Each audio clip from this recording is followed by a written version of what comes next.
Hey Brazil, this is Lorde, and I'm always here on POPline, the #1 website about pop music.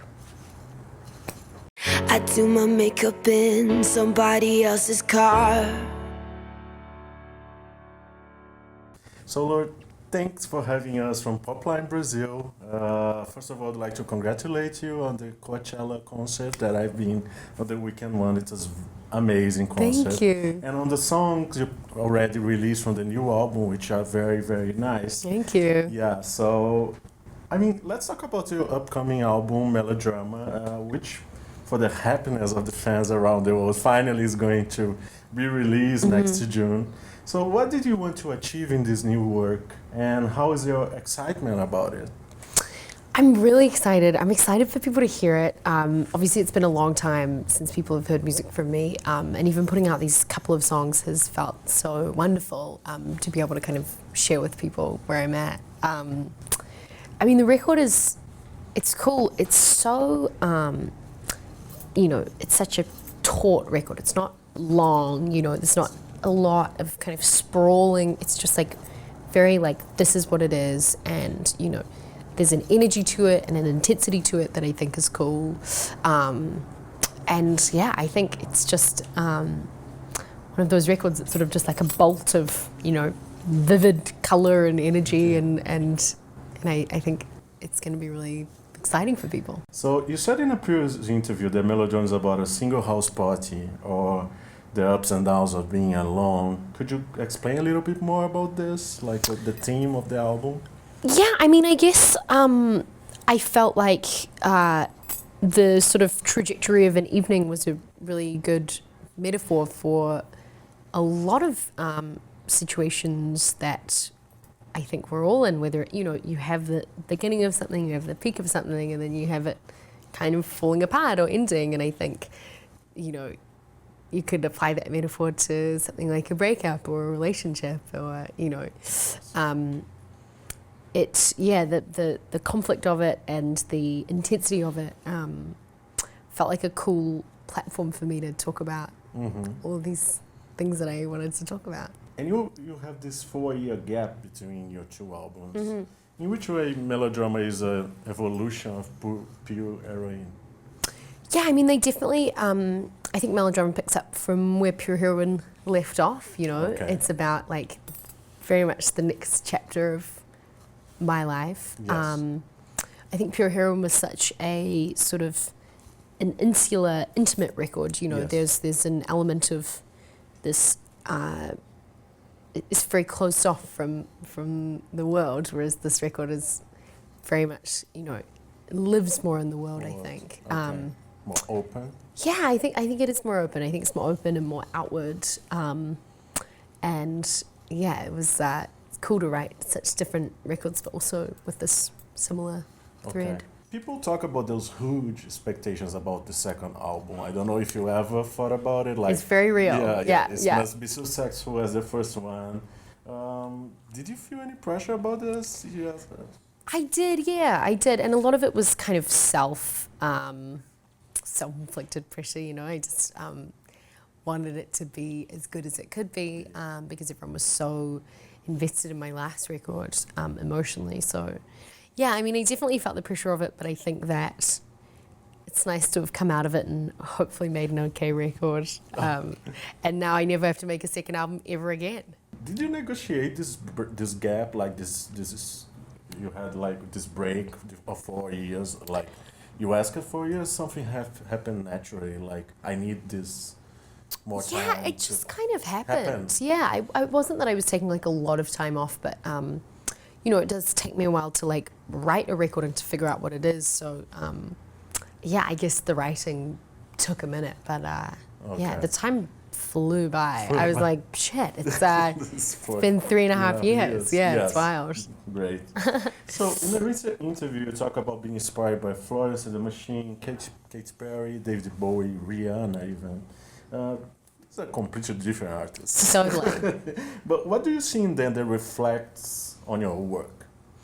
I mean, I guess I've just always been so drawn to pop music in all of its forms. I'm inspired by a lot of different work, but I do find pop to be kind of endlessly inspiring to me. I think it's a real difficulty to be able to express really complex, beautiful things in really simple ways. You know, that's a lot of what pop music is, and I find the constraints of the form really inspiring.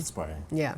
With the success of POPline, you are called one of the most influential teenagers by Time magazine at the time. And David Bowie said that listening to you was listening to tomorrow.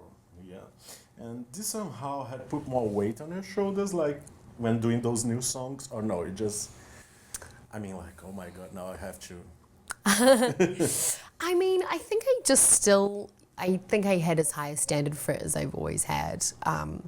I was definitely aware that a lot of people were interested in whether or not it was good or bad. It wasn't that I was just putting music out into the void. But I wanted to really push myself and make something that I thought was really good too. So it wasn't too bad.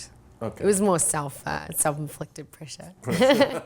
I was like, come on. Yeah, let's do it. It was good. Yeah. So now 4 years later, we saw you at Coachella as a full performer, grown Lorde. When you sang Liability, you were alone in the main stage, and the lights were dark in front of the huge crowd. And I mean, I was thinking while I was there, you looked really giant. Your presence was really, powerful. Thank you. But you're only 20.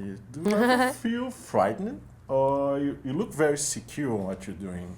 Oh, thanks. I mean, before I got on stage for that show, I was like definitely about to die. Like really? I get. You didn't look like at all. Well, I'm glad. I do get very, very nervous before I perform, just because I'm so aware of there being so many people.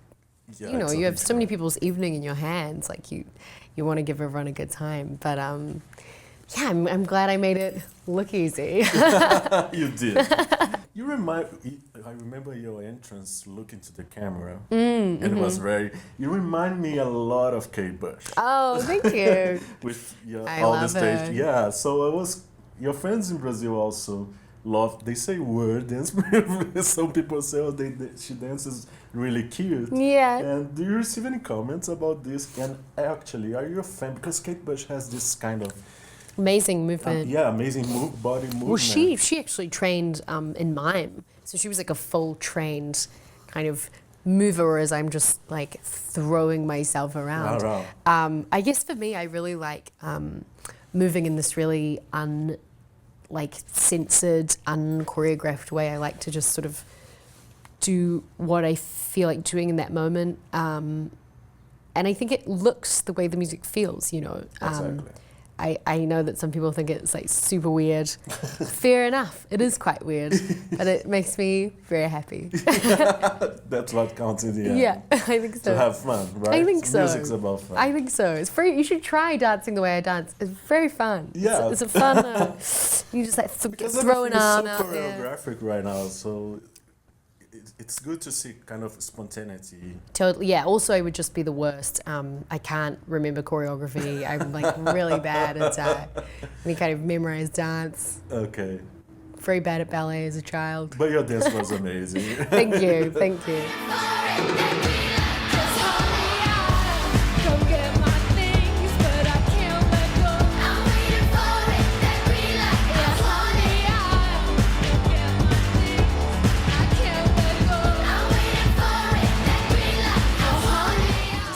Trending radio nowadays that has Diplo, DJ Snake sounds. The music sounds more or less the same. They are made for top 40, But on the other hand, you cite like anybody else. It sound like completely different. You have this kind of underground vibe that thanks. That is so brilliant that touches the mainstream radio, because you cannot avoid it. The song is so good, it should play on radio, even though it still has the underground vibe. Right, thank you. Yeah, how do you see yourself in this actual music landscape? I mean, I think that the cool thing about what I do is that I feel like I exist in the pop sphere, but also in just like the cool music sphere. I don't know. I have. There's the pop, and you are on the cool point. Well, I don't know if I'm that cool, but I think there's like, I don't know. I like that you can play with what is okay in pop music. I like that could make a song with 2 drums and just my voice, you know, and have that be like one of the biggest songs in the world, or, you know, with Greenlight to have this insane kind of Euro piano, like, which isn't something that's been on pop radio in 15 years, you know, so it's cool to be able to play with what is pop. The Melodroma cover art is very unique. It's a hand-painted picture of yours. How did you come up with this concept? I knew that I wanted a painting quite early on in the album process. I try to come up with ways to avoid having just like a simple photo of me. I try and, you know, make things that feel just a little bit more sort of permanent and timeless. And it took me a while to sort of figure out the right artist to paint the picture, but I found this. He's from New York. He's from New York, yeah. He's a young artist from New York who paints a lot of kind of pop culture imagery. Yeah, and it definitely looks like pop. Yeah, and we just kind of got talking, and I was so moved by the colors that he uses in his work, and we just started making it, and it really, I'm so proud of how it turned out. I dreams with blinds, blowing shit up with homemade dynamite. My friends, I drinks, we get inspired, blowing shit up with homemade dynamite. Is there any feature on Melodroma? No features. Okay, because this is also... Yours truly. Yeah. Yeah, you're one of a kind, because everyone is doing features, but have you ever thought about it, like someone I would you definitely would work with? Yeah, no, like, I would definitely, I like doing stuff like features outside of, you know, an album. I think with an album, I like them to just be what I'm up to at that moment. I think that way it stops them from dating or, you know. It's something that can happen in the future. Yeah, no, You totally. didn't elaborate about that. Totally, yeah. Yeah. Yeah. But if you think about an artist, do you have any?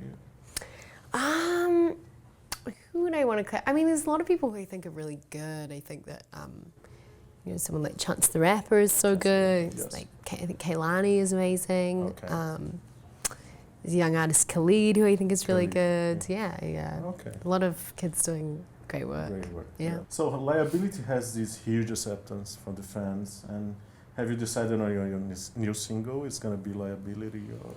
I don't. We've got a couple different things in the works, so I guess we'll find out. It's funny. I never really meant Liability to be a single because it is like such a weird song, but people are so nice about it, which is awesome. So It's so powerful and emotional. thank you. Yeah. Thanks. They say you're a little much for me. You're a liability. You're a little much for me. Are you going to see a world tour of Melodroma? Any chance of Brazil being on the list, getting a date? I will definitely come to Brazil. I told my team, I was like, I had the best time in South America. You gotta let me back down there. So yeah, there is a tour in the works. And as for Brazil, I will have to see how it takes out, but I'm so excited to come back and see everyone. Any special message for your fans over there? Oh man, just thanks for being so awesome and enthusiastic and warm and lovely. Every time I meet a Brazilian fan, even if it's just like on Twitter or whatever, they're so passionate and so warm, and I love you. Thank you, love. Thank you Thank very you so much. much. Thanks.